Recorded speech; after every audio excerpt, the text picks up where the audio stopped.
focus on putting the man together. Instead of doing what most of us are doing, we're focused on all the stuff outside of our control, and we want to blame that as the reason why we're not where we want to be, as the reason why we're not successful, as the reason why we don't have the job that we want, as the reason why we don't want to chase the dream that we have. Because Welcome to Philosopher Insights, the podcast that delivers wisdom in minutes a day that you can put into practice daily and strive to master over a lifetime. The podcast committed to sharing ideas that encourage you to bridge the gap between who you are today and the person you aspire to be in the future. Hi, my name is Herb Lamba, and welcome to my podcast, where I will share practical insights from the world's best authors. Knowledge isn't power. Applied knowledge is. The quest to become the best version of you starts right now. Hi, and welcome to Philosopher Insights. My name is Herb Lamba. Today I wanted to talk about a story that I read in The One Thing by Gary Keller.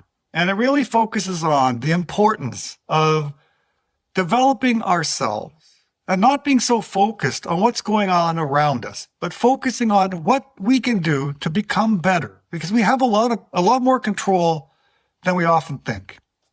So the story goes like this. A father sitting on a recliner reading his newspaper, as he does every day. And his 5-year-old son comes running by and says, "Dad, let's go play."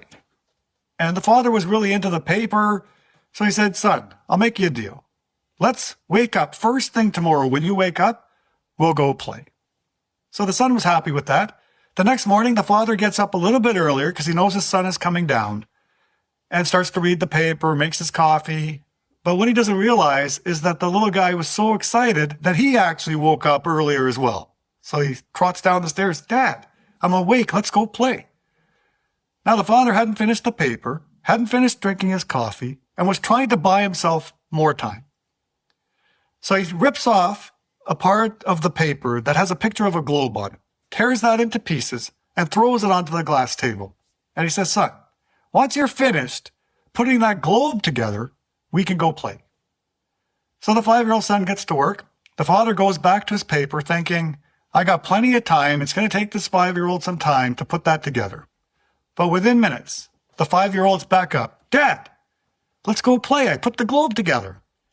His dad looks down and he sees that the globe was completely put together. He says, "Son, how did you do that so fast?" He says, "Well, Dad, I was putting the globe together, but one of the pieces fell onto the floor. And as I was picking up that piece, I look up, and on the underside of the glass table, on the other side of the globe, was a man. And I figured, if I put the man together, the world will come together.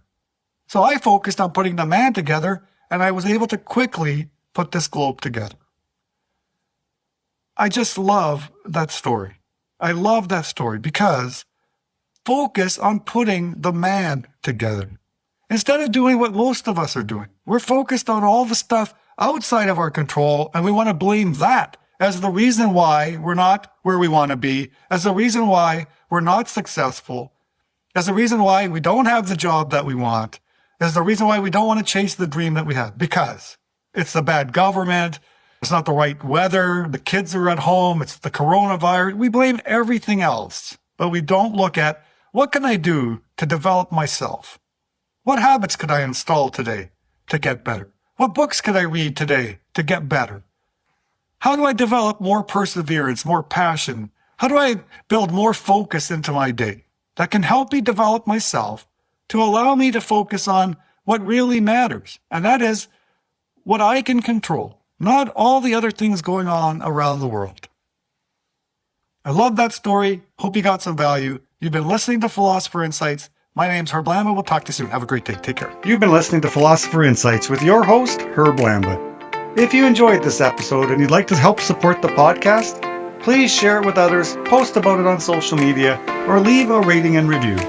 To go deeper with me, you can register for free at www.philosopherinsights.com for instant access to a growing library of Philosopher Insights, which are 8 to 10 page PDFs plus 20-minute MP3s that break down my favorite insights for the world's best personal development books. To catch all the latest from me, you can follow me on Facebook at Optimal Herb. Thanks again, and I'll see you next time.